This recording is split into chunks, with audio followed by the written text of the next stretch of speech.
નમસ્કાર.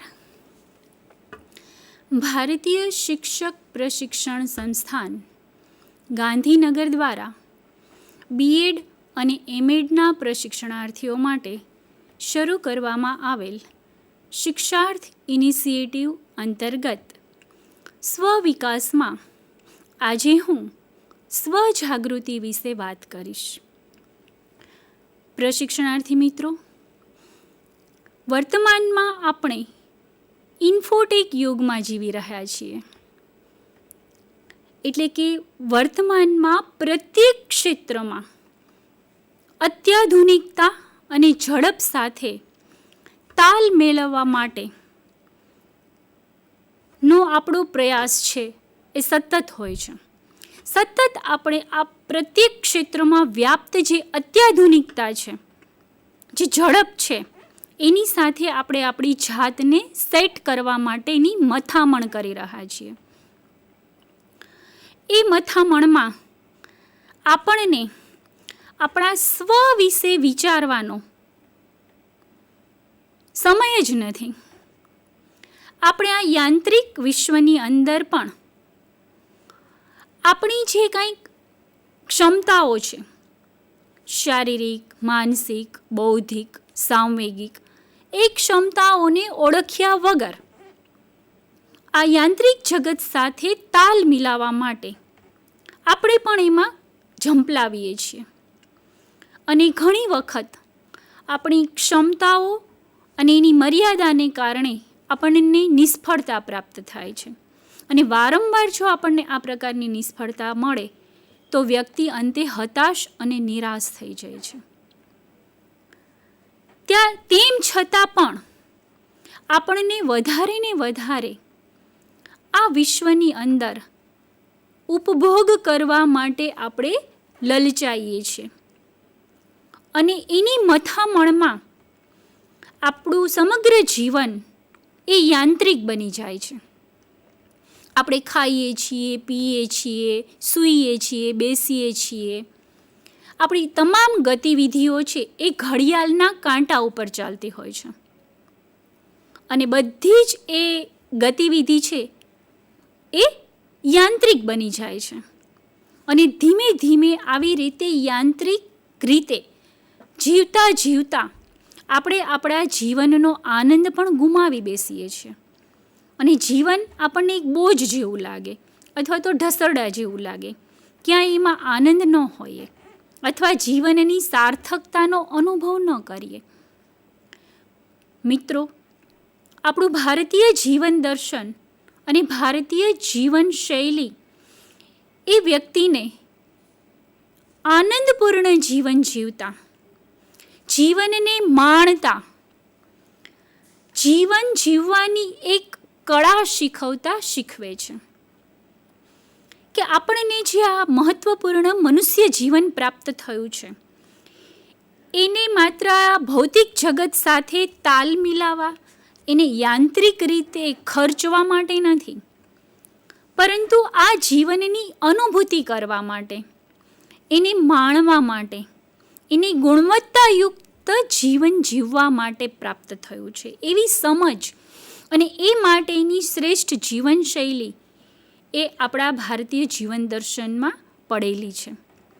આજે આપણે આપણા આ જીવનને જો આનંદપૂર્ણ રીતે જીવવું હોય, જીવન જીવવાની કળા શીખવી હોય, તો આપણે આપણા સ્વવિકાસમાં સ્વજાગૃતિ જે કૌશલ છે એને પણ આપણે આપણામાં કેવી રીતે વિકસિત કરી શકીએ તે આપણે શીખી લેવું જોઈએ અથવા તે આપણે શીખવાનો પ્રયત્ન કરીએ.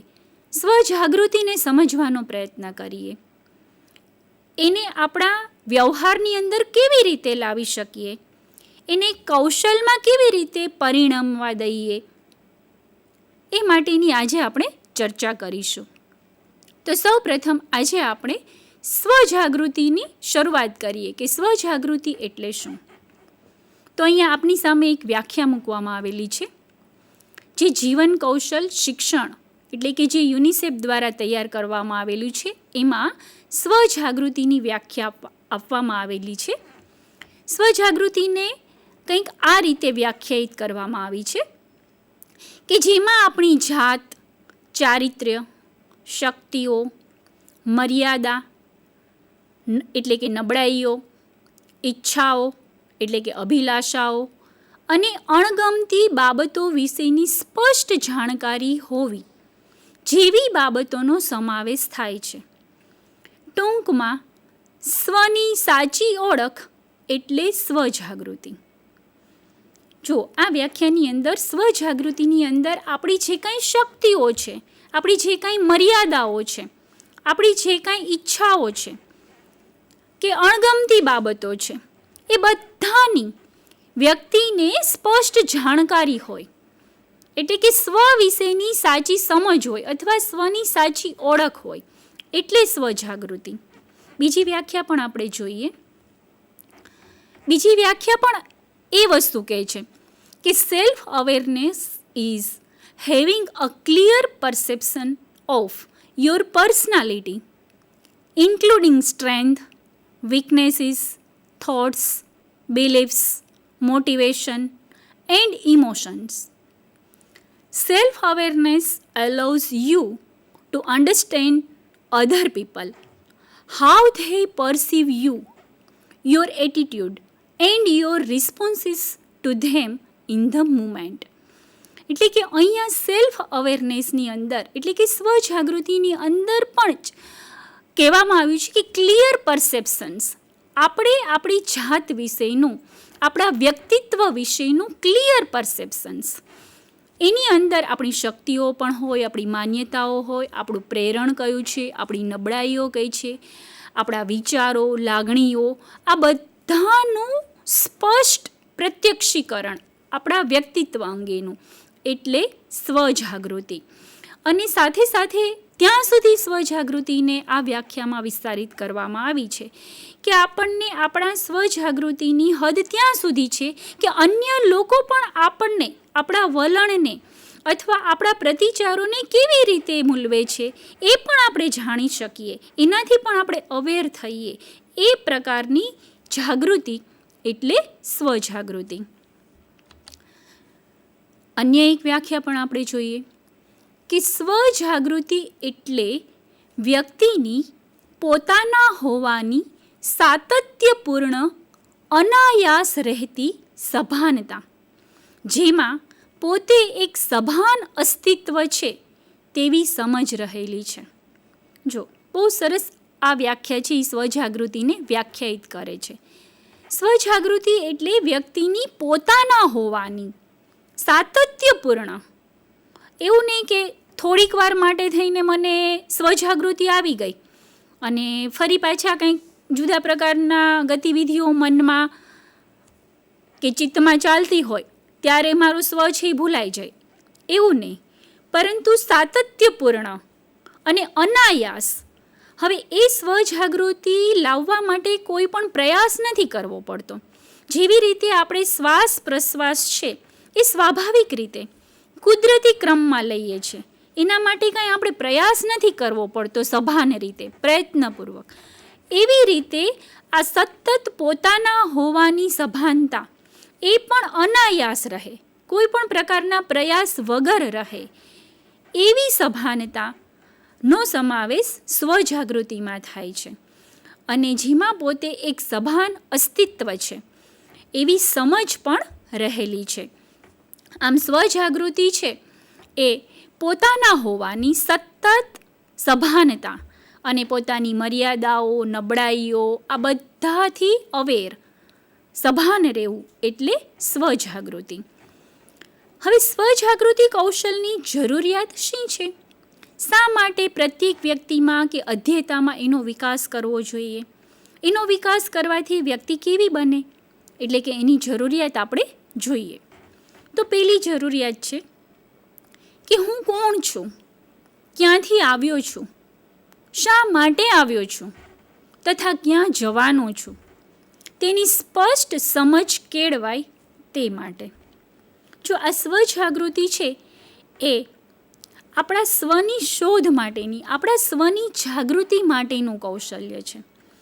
એટલે કે આ પૃથ્વી ઉપર અથવા આ સૃષ્ટિમાં મારું જે અવતરણ થયું છે, તો મારે મારી ઓળખ એટલે કે હું કોણ છું, હું ઋતા પરમાર છું, હું એક સજીવ વ્યક્તિ છું, હું એક માણસ છું, હું એક આસિસ્ટન્ટ પ્રોફેસર છું, એ પ્રકારની મારી ઓળખ કે હું કોણ છું અથવા હું ફલાણાની દીકરી છું, એ પ્રકારની ઓળખ ના. પણ હું કોણ છું એટલે કે મારા પરમપિતા અથવા હું કયા વંશજ એટલે કે હું કોનો અંશ છું, એ શાશ્વત જે ઓળખ છે એ પ્રકારનું હું કોણ છું, ક્યાંથી આવ્યો છું, એમ, અને શા માટે આવ્યો છું, શા માટે મને અસ્તિત્વ મળ્યું છે, અને મારે ક્યાં જવાનું છે, આ અસ્તિત્વ પૂર્ણ થશે ત્યારે મારે ક્યાં જવાનું છે. આ પ્રકારના જે શાશ્વત પ્રશ્નો છે, પોતાની સ્વ વિશેના, સ્વની શોધ માટેના જે આ શાશ્વત પ્રશ્નો આપણા ભારતીય દર્શનોની અંદર આ શાશ્વત પ્રશ્નો વિશે ખૂબ ઊંડું દર્શન છે એ આપવામાં આવેલું છે. તો એની સ્પષ્ટ સમજ કેળવાય તે માટે સ્વજાગૃતિ કૌશલ વિકસાવવું જરૂરી છે. ત્યાર પછી બીજી જરૂરિયાત કે પોતે આ સમગ્ર વિશ્વ લીલાનો અંશ છે, તેથી બધા જીવો મારા સહોદર છે, એ પ્રકારની ભાવના કેળવાય તે માટે સ્વજાગૃતિ કૌશલ છે એ જરૂરી છે. એટલે કે આ સમગ્ર જે સૃષ્ટિ છે એ સૃષ્ટિની અંદર પોતે એક જ વ્યક્તિ નથી, પણ એના જેવા અનેક સજીવો, અનેક જીવો છે, અને એ બધા પણ મારા સહોદર છે, એટલે કે મારા ભાઈ ભાંડુ છે. આ પ્રકારની ભાવના અથવા સમજ વ્યક્તિમાં કેળવાય તે માટે સ્વજાગૃતિ કૌશલ છે એ જરૂરી છે. નેક્સ્ટ,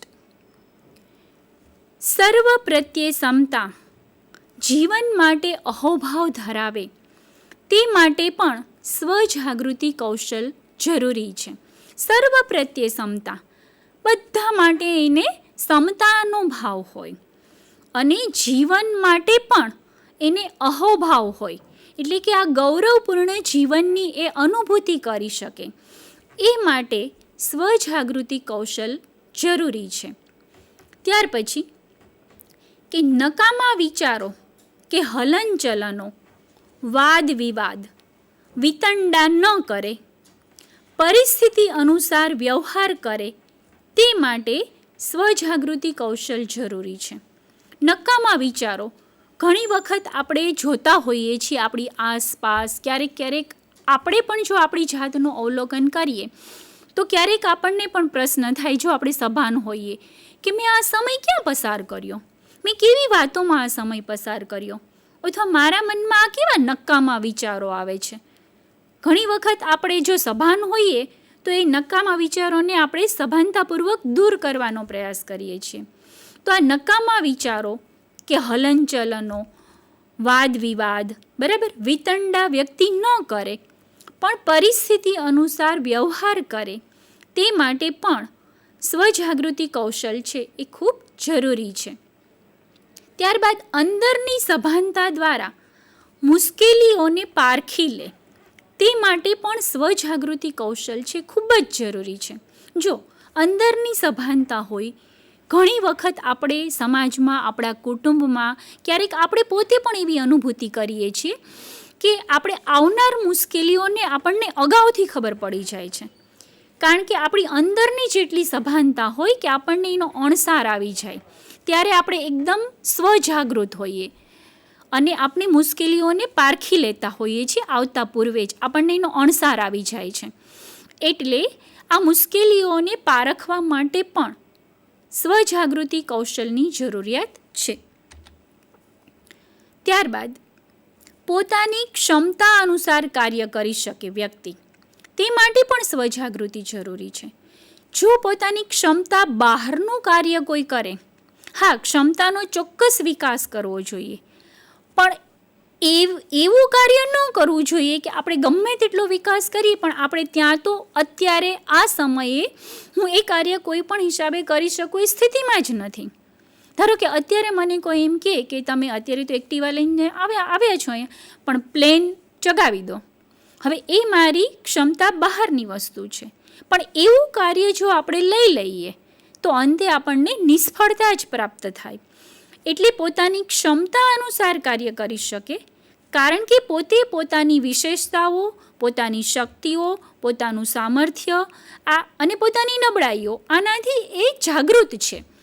તો એ જાગૃતિ પ્રમાણે નિર્ણય લેશે કે મારાથી અત્યારે આ કાર્ય કરી શકાય એમ છે કે કેમ. એ પ્રમાણેનો વિચાર કરીને એ કોઈ પણ કાર્ય કરશે તો એને એમાં સફળતા મળશે, નહીંતર નિષ્ફળતા મળશે. એટલે પોતાની ક્ષમતા અનુસાર કાર્ય કરવા માટે પણ સ્વજાગૃતિ હોવી એ ખૂબ જ જરૂરી છે. નહીંતર જેમ હમણાં આપણે પ્રસ્તાવનામાં જ કહ્યું કે આપણી આ પ્રકારની ક્ષમતાઓ ન હોય તો પણ અનેક કાર્યોમાં આપણે ઝંપલાવીએ છીએ અને નિષ્ફળ થઈએ છીએ. ત્યાર પછીની જરૂરિયાત છે કે જીવનમાં નિશ્ચિત કરેલ ધ્યેયોને પ્રાપ્ત કરવામાં લાગણીઓ, પ્રતિક્રિયાઓ, વ્યક્તિત્વ તથા વર્તનને નિશ્ચિત કરવા માટે સ્વજાગૃતિ જરૂરી છે. જો દરેક વ્યક્તિના જીવનમાં ધ્યેય હોય છે અને ધ્યેયપૂર્ણ જીવન છે ખૂબ જરૂરી છે. ધ્યેય વગરનું જીવન છે એ ષડ વગરની નાવ જેવું છે એવું પણ આપણે કહીએ છીએ. એટલે ધ્યેય તો હોય જ, એટલે એ ધ્યેયને પ્રાપ્ત કરવામાં લાગણીઓ, એટલે કે એ લાગણીઓને ક્યાં નિશ્ચિત કરવાની જરૂર છે, એની પ્રતિક્રિયાઓ, આપણા જે કાંઈ વ્યક્તિત્વ છે, આપણા જે વર્તનો છે એ વર્તનોને નિશ્ચિત કરવામાં, સંયમિત કરવામાં સ્વજાગૃતિ કૌશલ છે એ ખૂબ જ ઉપયોગી બને છે. બીજું કે વિચારો અને તેના અર્થઘટનમાં બદલાવ લાવવા માટે પણ સ્વજાગૃતિ જરૂરી છે. ઘણી વખત આપણા વિચારોમાં પણ આપણે પરિવર્તન કરવાની જરૂર હોય છે. એના અર્થઘટનમાં પણ આપણે બદલાવ લાવવાની જરૂર હોય છે. ઘણી વખત ખોટા અર્થઘટન છે એ વ્યક્તિથી થઈ જતા હોય છે અથવા આપણાથી થઈ જતા હોય છે. તો આપણા વિચારોની દિશા અને એના અર્થઘટનમાં બદલાવ લાવવા માટે સ્વજાગૃતિ છે એ આપણને સહાય કરતા છે. ત્યારબાદ જીવનમાં પરિવર્તન લાવવા માટે કાર્ય કરતાં પહેલાં સ્વ વિશેની જાણકારી કે સ્વ ઓળખ ખૂબ જરૂરી છે. જો આપણે જીવનમાં કોઈ પણ પ્રકારનું પરિવર્તન લાવવા ઈચ્છીએ, કારણ કે પ્રત્યેક વ્યક્તિ છે એ પરિવર્તન ઈચ્છે છે અને આ સૃષ્ટિનો નિયમ જ છે પરિવર્તન, સતત પરિવર્તન. એટલે વ્યક્તિના જીવનમાં પણ એકને એક પરિસ્થિતિ છે એ કાયમ રહેતી નથી અને પરિવર્તન આપણે સતત પરિવર્તન પામતા રહીએ છીએ અને આપણી પરિસ્થિતિઓ પણ પરિવર્તન પામતી રહે છે. એટલે પરિવર્તન લાવવા માટે એ કાર્ય કરતાં પહેલાં આપણને જો આપણા સ્વ વિશેની જાણકારી હોય, આપણે આપણી સ્વ ઓળખ હોઈએ અથવા સ્વ ઓળખ ધરાવતા હોઈએ, આપણી શક્તિ, સામર્થ્ય, ઈચ્છાઓ બધા હશે, તો એ માટે એટલે કે પરિવર્તન લાવવામાં આપણને આપણી આ સ્વ ઓળખ અથવા સ્વજાગૃતિ છે એ મદદ કરતા બને છે. ત્યાર પછી કે સ્વ ઓળખ પોતાનામાં રહેલી શક્તિઓનો બીજા માટે ઉપયોગ કરવાની ભાવનામાં વધારો કરે છે. સાથે સાથે આપણા સંબંધોના સુધારમાં તથા સ્વ આદર અને આત્મવિશ્વાસ નિર્માણ કરવા માટે પોતાના સ્વ વિશે જાણવું એ ખૂબ જ જરૂરી છે. જો એક વ્યક્તિ તરીકે આપણે સમાજમાં રહીએ છીએ અને આપણામાં જે કંઈ શક્તિઓ રહેલી છે એ શક્તિઓને આપણે બીજા માટે ઉપયોગ કરતા થઈએ, એ ભાવનામાં ઉત્તરોત્તર વધારો થાય અને સાથે સાથે એને કારણે આપણા સંબંધોમાં પણ સુધારો આવે, જેને પરિણામે આપણને આપણા પોતાના માટે આદર જન્મે, આપણો આત્મવિશ્વાસ છે એ દ્રઢ થાય. એ માટે પણ આ સ્વ વિશેની જાણકારી હોવી અથવા સ્વની ઓળખ હોવી અથવા સ્વજાગૃત હોવું એ ખૂબ જ જરૂરી છે. આવી રીતે સ્વજાગૃતિની આપણા જીવનમાં અથવા એ કૌશલના વિકાસ માટેની જરૂરિયાત છે. હવે આ સ્વજાગૃતિના વિકાસ માટેના ઘટક તત્વો કયા હોઈ શકે? કયા કયા ઘટક તત્વો મળીને સ્વજાગૃતિ કૌશલનું નિર્માણ અથવા એનો વિકાસ છે એ વ્યક્તિમાં કરી શકાય છે? તો આપણે એને પણ ઓળખીએ. સૌથી પહેલું ઘટક છે સભાનતા. સભાનતા છે એ સ્વજાગૃતિ માટે અત્યંત મહત્ત્વનું ઘટક છે. ત્યાર પછીનું ઘટક છે ગુરુતા ગ્રંથિનો ઉચ્છેદ. ગુરુતા ગ્રંથિનો ઉચ્છેદ એને પણ આપણે સવિસ્તર જોઈશું. ત્યાર પછી છે અહંકારનું નિરસન. અહંકાર એનું નિરસન એ પણ સ્વજાગૃતિનું એક ઘટક તત્વ છે. ત્યાર પછી છે ઉર્જા વ્યયનો નિરોધ. ઉર્જા વ્યયનો નિરોધ. ત્યાર પછી સ્વજાગૃતિ માટેનું એક મહત્વપૂર્ણ ઘટક છે કે વિશેષતા અને મર્યાદા આધારિત વર્તન. અને ત્યાર પછીનું ઘટક તત્વ છે ષડરિપુના સંચારનું નિયંત્રણ.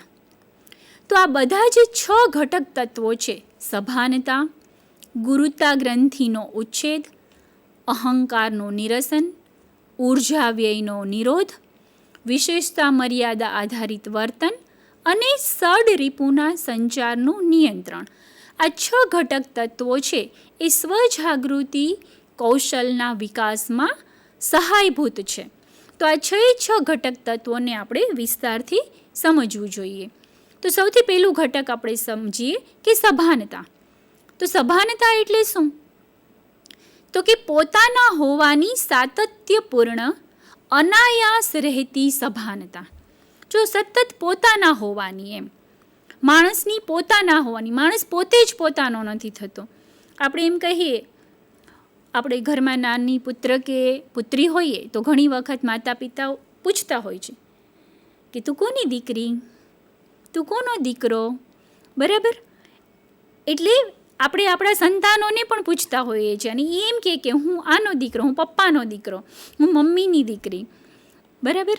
તો એ રીતે, પરંતુ આપણે આપણા જાતનું એટલે કે હું મારી છું એમ પોતે પોતાના હોવાની સાતત્યપૂર્ણ સતત રહેતી સભાનતા અને કોઈ પણ પ્રકારના પ્રયાસ વગર અનાયાસ રહેતી સભાનતા એ અહીંયા અપેક્ષિત છે અથવા એવો અર્થ છે અહીંયા કરવામાં આવ્યો છે સભાનતાનો. હવે એની સમજ કે પોતે એક સભાન અસ્તિત્વ છે, જે પરિસ્થિતિમાં છે તેની જાણ છે. એટલે કે પોતે જે પરિસ્થિતિમાં છે એ પરિસ્થિતિમાં પોતે એક સભાન અસ્તિત્વ છે એની એ જાણકારી લે, એવા પ્રકારની સભાનતા એ અહીંયા અપેક્ષિત છે. હવે આ પ્રકારની સભાનતા એને વ્યવહારમાં લાવવા માટે, એને કૌશલ બનાવવા માટે શું કરવું જોઈએ? તો કે યાંત્રિક રીતે ન ચાલે, ન ખાય, ન વાત કરે, પરિસ્થિતિ અનુસાર વ્યવહાર ભાષા પ્રયોજે. જો હમણાં જ આપણે જોયું કે વર્તમાન ભૌતિક યુગમાં, વર્તમાન ઇન્ફોટેક યુગમાં વ્યક્તિ છે એ પોતાના બધા જ કાર્યો છે એ ઘડિયાળના કાંટે કરે છે.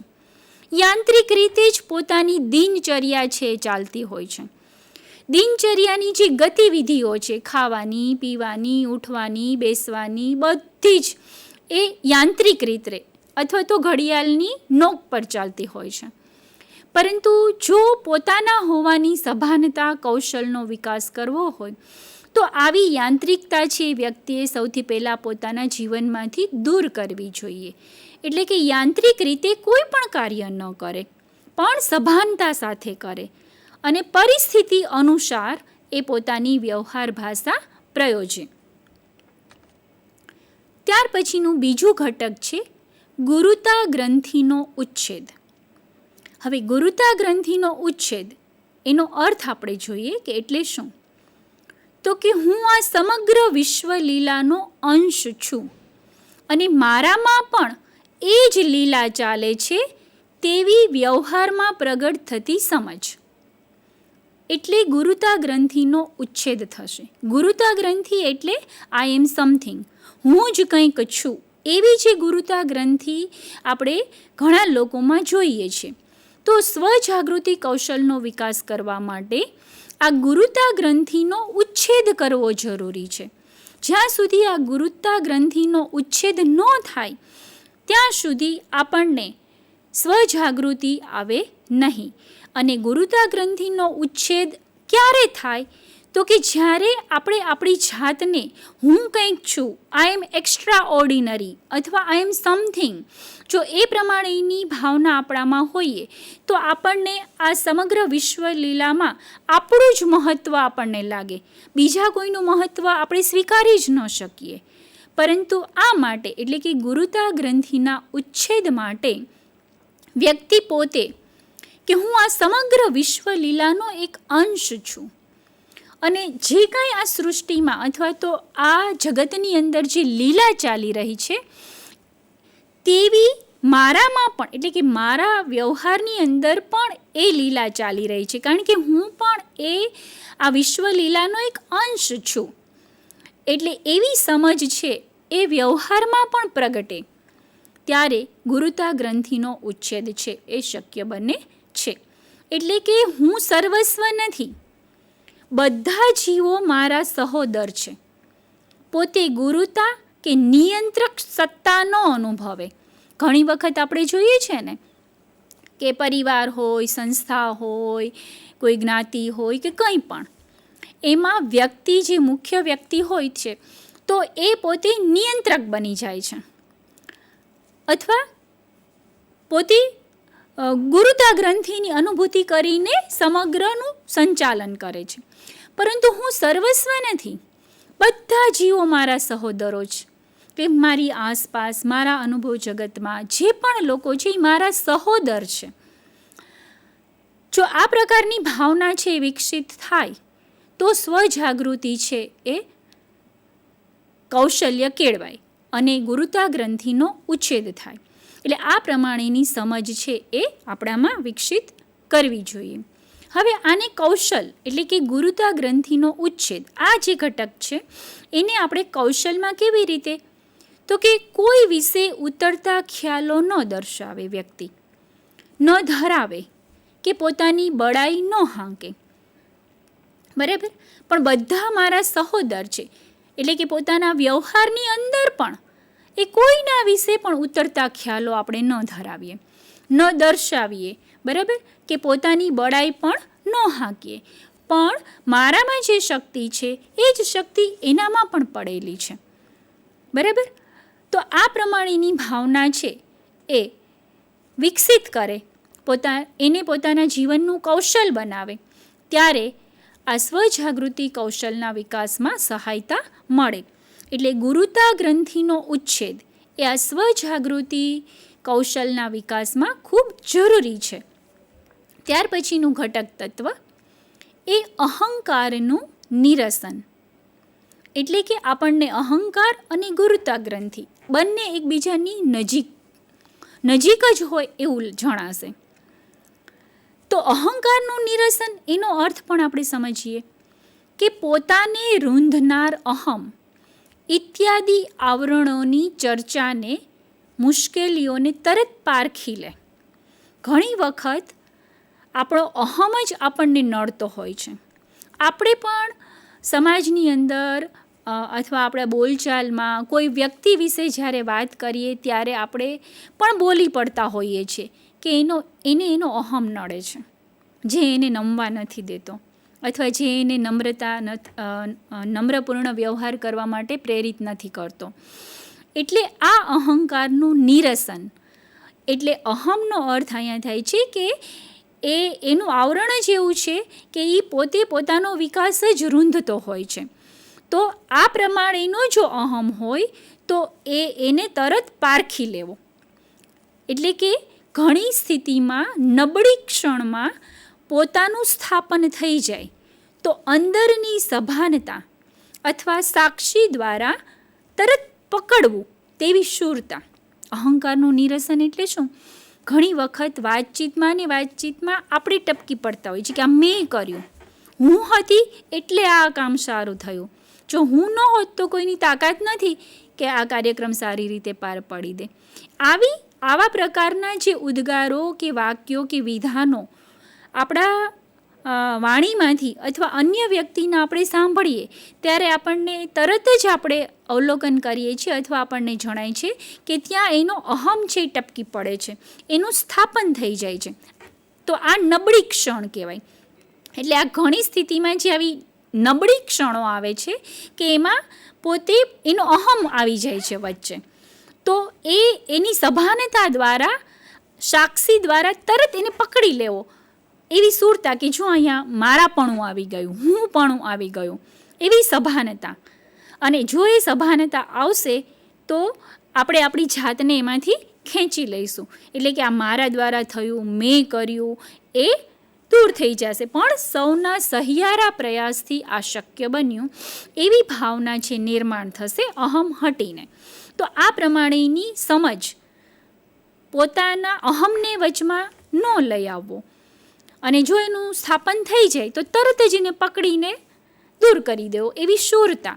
એટલે એના માટે પણ હિંમત જોઈએ, શૌર્ય જોઈએ કે આપણા અહમને આપણે વચમાં પરિસ્થિતિમાં કે સ્થિતિમાં ન લાવીએ. હવે આને કૌશલ બનાવવાનું છે કે અહંકારનું નિરસન એક કૌશલમાં કેવી રીતે પરિણમે? તો કે લાંબો સમય પોતાના વિશે વાતો ન કરે. પોતાનું મહત્ત્વ દર્શાવતું વાક્ય બોલાઈ જાય તો તરત જ સુધારી લે. જો સતત એવી સભાનતા કે ક્યાંય પણ કોઈ પણ વાતચીત કરતી વખતે પોતાના વિશે અથવા પોતાનું મહત્ત્વ જો સ્થાપિત થતું હોય એવું કોઈ પણ વાક્ય ન બોલાય. અને કદાચ જો બોલાઈ જાય, કારણ કે અહમ છે એ કંઈ આપણું માનતો નથી, એ પણ બળશાળી છે. જે મન છે શક્તિશાળી છે, એમ અહમ પણ પોતાને પ્રસ્તુત કરવા માટે એ હંમેશા અગ્રેસર આવીને ઊભો રહે છે.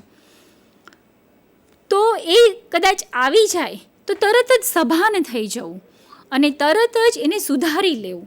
એટલે ક્યાંય પણ આવા પ્રકારની જો સભાનતા આપણે ધરાવીશું તો ધીમે ધીમે એ કૌશલ છે આપણામાં કૌશલ બની જશે.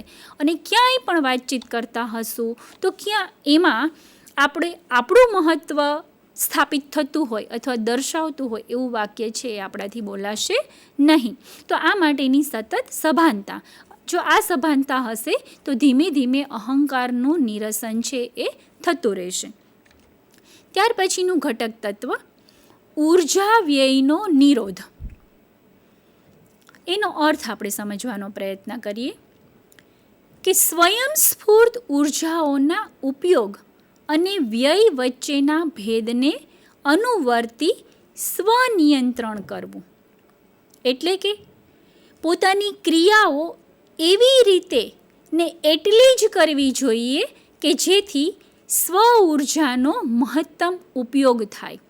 એટલે કે ઘણી વખત આપણી જે આ સ્વયંસ્ફૂર્ત ઊર્જા છે, જે ચૈતન્ય છે, જે આપણને ક્રિયાશીલ રાખે છે, ઉત્સાહિત રાખે છે, એવી જે આપણામાં એક ઊર્જા છે, એવું જે એક ચૈતન્ય છે, એનો આપણે એવી રીતે ઉપયોગ કરવાનો છે કે એનો મહત્તમ ઉપયોગ થાય અને એનો વ્યય છે, એટલે કે ખોટી વાતોમાં, ખોટા વિચારોમાં, ખોટા વિતંડામાં એનો વ્યય ન થાય.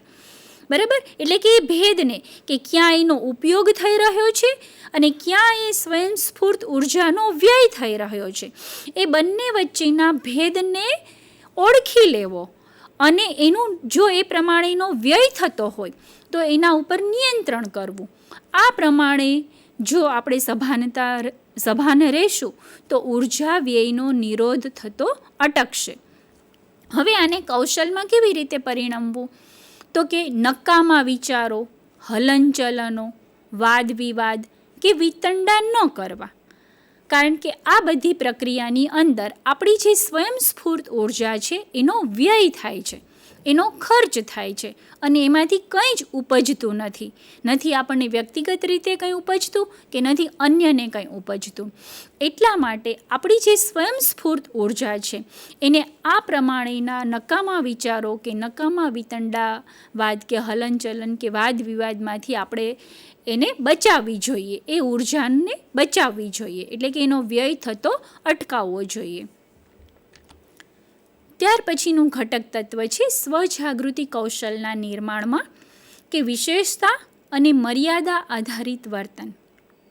જો એને આપણે અર્થના સ્વરૂપમાં સમજીએ કે પોતાની બૌદ્ધિક, સાંવેગિક, શારીરિક જે વિશેષતાઓ છે અથવા જે મર્યાદાઓ છે એ અંગે સભાન રહીને નિર્ણય લેવો. જો વિશેષતા મર્યાદા આધારિત વર્તન એટલે કે આપણી શક્તિઓને ઓળખીને મારાથી શું શક્ય છે અથવા હું શું કરી શકીશ, આપણામાં જે શક્તિઓ છે એ શક્તિઓને પણ થોડી વિકસિત કરીને હું શું કરી શકીશ અને મારી જે કંઈ મર્યાદા છે કે હું ગમે તેટલું કરીશ પણ આ વસ્તુ તો મારાથી થઈ જ નહીં શકે, એટલે કે આ મારી એક મર્યાદા છે. તો એ વિશેષતાઓ અને મર્યાદાઓ અંગે સભાન રહીને એને ઓળખીને નિર્ણય લેવો કે મારે કયું કાર્ય કરવું જોઈએ અને કયું કાર્ય ન કરવું જોઈએ. આ પણ બહુ જ જરૂરી છે સ્વજાગૃતિ માટે. એટલે કે પોતે સર્વજ્ઞ અથવા સર્વોત્કૃષ્ટ નથી. પોતાની કક્ષા કેટલી છે તે અગાઉની ઘટનાથી સમજાયું હોય તેની મર્યાદામાં વર્તન નિયંત્રણ કરવાની સભાનતા. જો દરેક વ્યક્તિ છે એ કોઈ પણ છે એ સર્વજ્ઞ નથી અથવા સર્વોત્કૃષ્ટ નથી. હા, એ બનવાનો ચોક્કસ પ્રયાસ કરે છે, પણ તેમ છતાં પણ આપણી ઘણી બધી મર્યાદાઓ હોય છે અને સામે પક્ષે આપણી વિશેષતાઓ પણ હોય છે. એટલે આપણી કક્ષા કેટલી છે, હું કેટલું કામ કરી શકીશ, ક્યાં સુધી પહોંચી શકીશ, તો આપણી જે વિશેષતાઓનો આપણી પાસે જે પુંજ છે, આપણી જે મર્યાદાઓને પુંજ છે એને ઓળખીને એનું માપ કાઢીને અગાઉ મેં આવા પ્રકારના કયા કયા કામો કર્યા છે, હું ક્યાં એમાં પહોંચી છું, કેટલે સુધી હું કરી શકી છું, એ બધાનું આકલન કરીને એ પોતે હવે પછીના જે કાર્ય એણે કરવાના છે અથવા એમાં નિર્ણય લેવાનો છે અથવા એ આધારિત એમણે વર્તન કરવાનું છે તો એમાં એ સભાન રહીને કાર્ય કરી શકે. એ માટે એ પોતાની વિશેષતાઓ અને મર્યાદાઓથી પરિચિત થાય. હવે આ વસ્તુને કૌશલ એટલે કે પ્રત્યેક નિર્ણય, પ્રત્યેક કાર્ય જ્યારે કરે ત્યારે એ પ્રત્યેક કાર્યમાં પોતે પોતાના આ પાસાઓ એટલે કે પોતાની શક્તિઓ, સામર્થ્ય અને પોતાની જે કાંઈ મર્યાદા છે એને ઓળખીને એ નિર્ણય લે. એ માટે આ કૌશલ છે એ એનામાં વિકસે. ક્યારે વિકસે?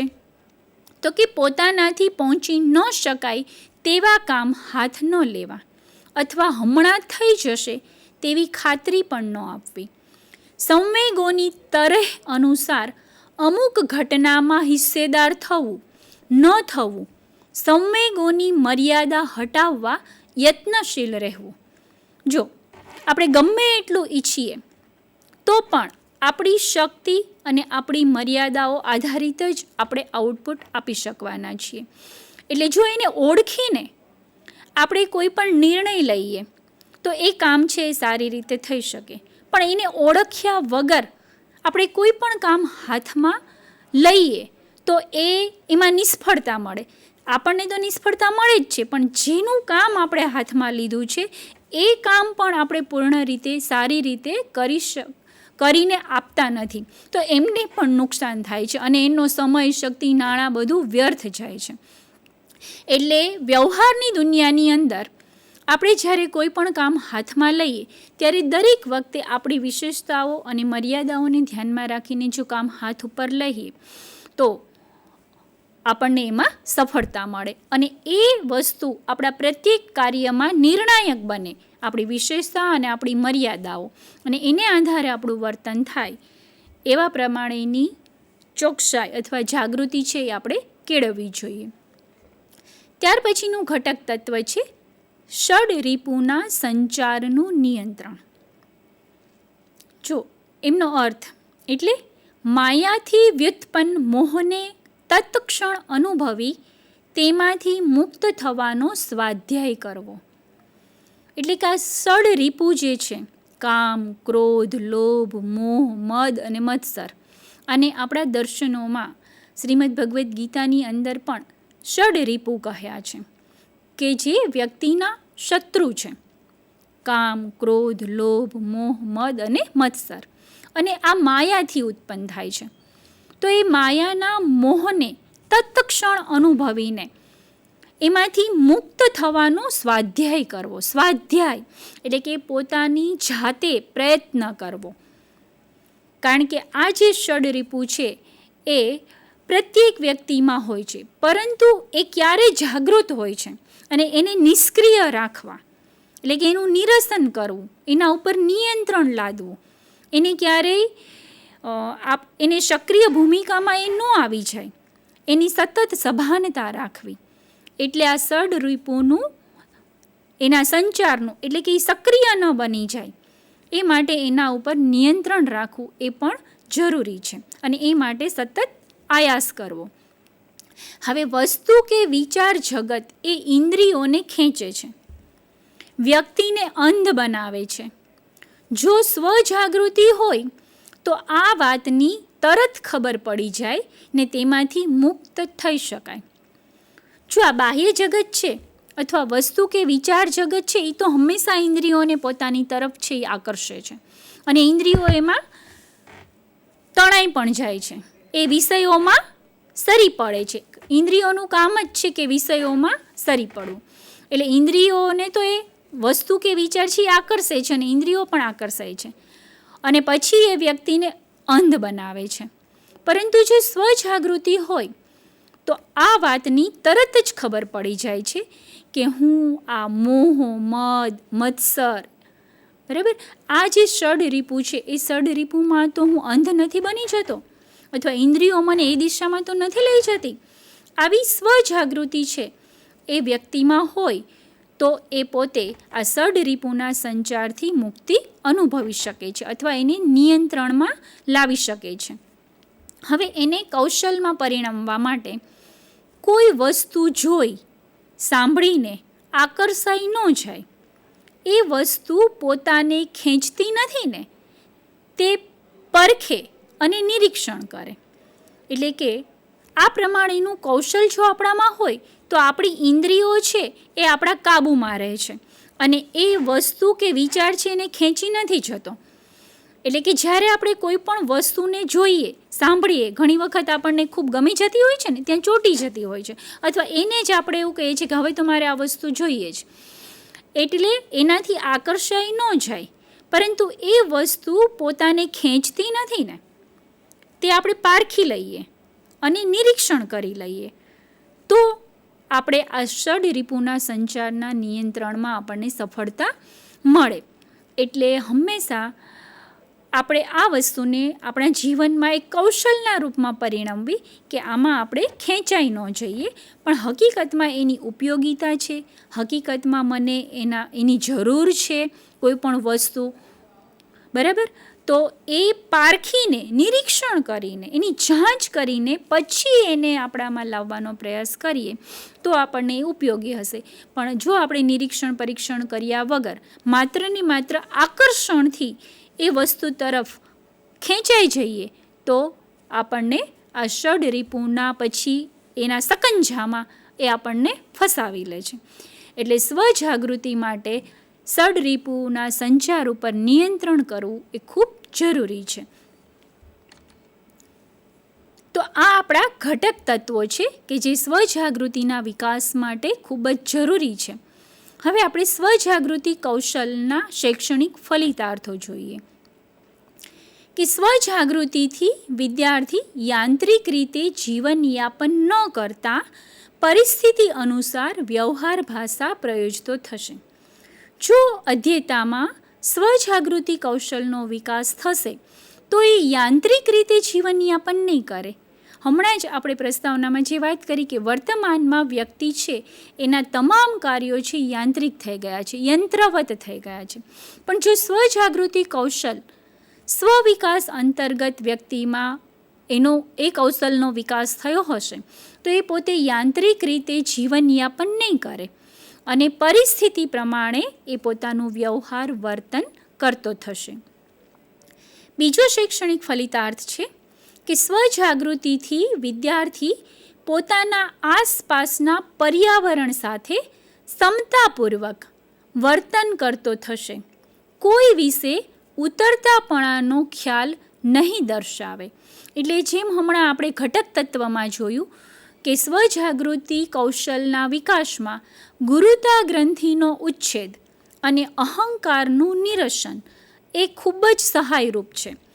એટલે આ બંને ઘટક તત્વો છે એનો જો વિકાસ યોગ્ય રીતે થયો હોય તો વિદ્યાર્થી છે એ પોતાની આસપાસના પર્યાવરણ સાથે સમતાપૂર્વક વ્યવહાર કરતો થશે અને કોઈના પણ વિશે એ ઉતરતાપણાનો ખ્યાલ છે એ ધરાવશે નહીં. એટલે સ્વજાગૃતિ કૌશલથી આ એક પણ ફાયદો થશે. ત્યાર પછીનો શૈક્ષણિક ફલિતાર્થ છે તે પોતાના પર પોતાનો અહમ હાવી ન થઈ જાય તે માટે સતત સભાન રહેતો હશે. એટલે કે જો પોતાનો અહમ છે એ પોતાના ઉપર હાવી ન થઈ જાય એ માટેની સતત સભાનતા એમણે કેળવેલી હશે, એટલે સતત સભાન રહેતો હશે.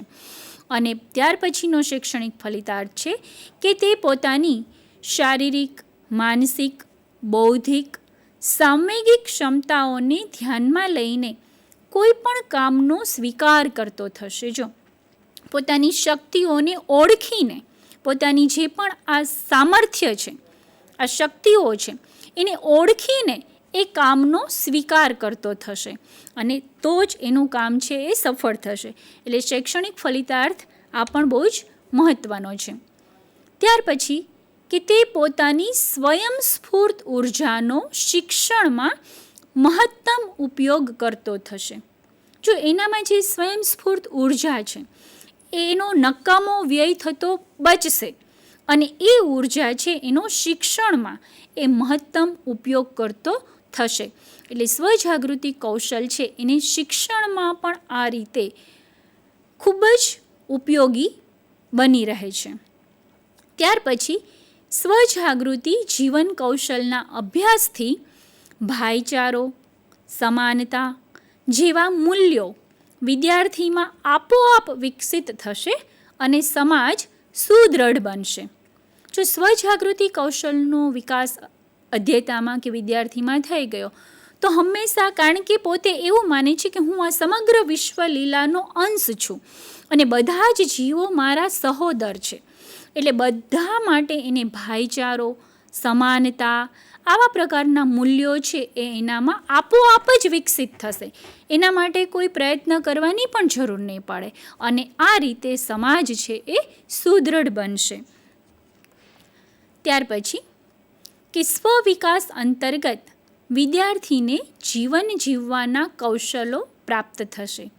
તેથી સ્વજાગૃતિ જીવન કૌશલના શિક્ષણથી વાલીઓ પોતાના બાળકના શિક્ષણથી સંતુષ્ટ થશે અને તેને પોતાના બાળકના ભવિષ્યના જીવન વિશેની કોઈ ચિંતા રહેશે નહીં. એટલે કે વિદ્યાર્થીનો જો આ પ્રમાણેનો જ વિકાસ થયો હશે તો એમના વાલીઓ પણ સંતુષ્ટ થશે અને એ પણ એના ભવિષ્યના જીવનની ચિંતામાંથી મુક્ત થશે, કારણ કે એને પોતાના સંતાન માટે, પોતાના બાળક માટે એક સંતુષ્ટિ કે મારું બાળક છે એ આ પ્રમાણે આ કરી શકશે, કારણ કે એના બાળકમાં સ્વજાગૃતિ કૌશલનો વિકાસ થયો છે. એ પોતાની શક્તિઓ, પોતાની મર્યાદાઓથી સતત સભાન છે અને એ સભાન રહીને પ્રત્યેક કાર્ય કરે છે. એટલા માટે એ પોતાના જીવનના, ભવિષ્યના જીવનના કાર્યો પણ ખૂબ સારી રીતે કરી શકશે એવી એક શ્રદ્ધા અથવા એક સંતુષ્ટિ છે એ વાલીઓના પક્ષે પણ નિર્માણ થશે અને વિદ્યાર્થીમાં પણ આ જીવન કૌશલો વિકાસ થશે. ત્યાર પછીનો અંતિમ શૈક્ષણિક ફલિતાર્થ છે કે વિદ્યાર્થી પોતે સા વિદ્યાયા વિમુક્તયેના અર્થને સાર્થક કરતો થશે. જો આપણું પ્રાચીન ભારતીય શિક્ષણનો આ જ ઉદ્દેશ્ય હતો કે વિદ્યા છે એવી કે જે મુક્તિ અપાવે. આપણે શા માટે વિદ્યાલય પ્રાપ્ત કરીએ છીએ? માત્ર ખાલી વ્યવસાયિક કારકિર્દી બનાવી એ તો શિક્ષણનો ગૌણ હેતુ છે, પરંતુ આપણું પ્રાચીન ભારતીય શિક્ષણનો મુખ્ય ઉદ્દેશ્ય છે એ વ્યક્તિત્વનો વિકાસ કરવાનો હતો. અને એ વિકાસ કરીને એ વિદ્યા છે એ આ મુક્તિ અપાવે આપણને, બંધનોમાંથી મુક્તિ, એ પ્રમાણેનો આપણો ગોલ છે. તો એ અર્થને એ સાર્થક કરતો થશે. તો સ્વજાગૃતિ કૌશલોથી અનેક શૈક્ષણિક ફલિતાર્થો આપણને પ્રાપ્ત થાય છે, જે સુદૃઢ સમાજ અને વિદ્યાર્થીના જીવનને ચોમેર, સર્વાંગીણ, સમગ્ર વિકાસ કરવા માટે ખૂબ જ જરૂરી છે. તો આ પ્રમાણેના સ્વજાગૃતિ કૌશલના વિકાસ માટેની પ્રવૃત્તિઓ હવે આપણે જોઈએ કે કેવી કેવી પ્રવૃત્તિઓ આપણને સ્વજાગૃતિ કૌશલમાં સહાયક બને. તો સૌથી પહેલી પ્રવૃત્તિ આપણે જોઈએ સેલ્ફ અવેરનેસ. સેલ્ફ અવેરનેસ, જો આની અંદર એક કાર્ટૂન આપેલા છે, વ્યંગ્ય ચિત્રો આપેલા છે, એને પોતાના વિશે જ એ બોલે છે. જો I can watch my behaviour, વ્યક્તિ છે એ પોતે બોલે છે કે I can watch my behaviour, હું મારું વર્તન જોઈ શકું છું. તો બીજી વ્યક્તિ કહે છે કે I know my behaviour affects other people, કે હું મારા વર્તનની જે અસરો બીજા ઉપર થઈ રહી છે એ પણ હું જાણું છું. એક વ્યક્તિ એવું કહે છે કે I like myself just as I am, હું જેવો છું એવું મને ગમે છે, હું મારી જાતને પસંદ કરું છું, હું જેવો છું તેવું મારી જાતને પસંદ કરું છું. તો એક વ્યક્તિ એવું કહે છે કે આઈ એમ ક્રિએટિવ, હું ક્રિએટિવ છું. તો એમ કે એક વ્યક્તિ એવું કહે છે કે આઈ એમ લવર, એને પોતાને સામર્થ્ય, એટલે અહીંયા જે આપવામાં આવેલું છે એને પોતાના વિષયની ખબર છે કે હું શું છું. બરાબર. I have the courage to speak my truth, મારામાં સત્ય બોલવાની હિંમત પણ છે, એટલે એનો ગુણ છે, શક્તિ છે. અને આઈ એમ ફ્રી, હું સ્વતંત્ર છું, હું બંધનોથી મુક્ત છું. તો અહીંયા જે કાર્ટૂનમાં આપેલ વ્યક્તિઓ છે એને પોતાના વિશેની સભાનતા છે કે હું આ છું. હવે તમારા માટે પ્રશ્ન, આ ચિત્રમાંની વ્યક્તિઓને પોતાના વિશે કઈ ખબર છે? જે હમણાં આપણે ચર્ચા કરી કે એને પોતાના વિશેની ખબર છે, આવી. હવે તમે પોતે તમારા વિશે આ પ્રકારના 3 વાક્ય લખો અને તમારે એ વર્ગમાં અધ્યાપકને બતાવવાના છે. આ એક પ્રવૃત્તિ. બીજી પ્રવૃત્તિ, આપણે આ વાર્તાથી બહુ જ પરિચિત છીએ, એટલે માત્ર ખાલી હું આપને એનું સ્મરણ જ કરાવું છું, કારણ કે આપણે સૌએ આ વાર્તા સાંભળી છે. સિંહનું બચ્ચું ઘેટાના ટોળામાં ભળી જાય છે, એ વાર્તા આપણે સૌએ સાંભળી છે. કે એક વખત સિંહનો પરિવાર છે એ જંગલમાં ફરવા નીકળે છે.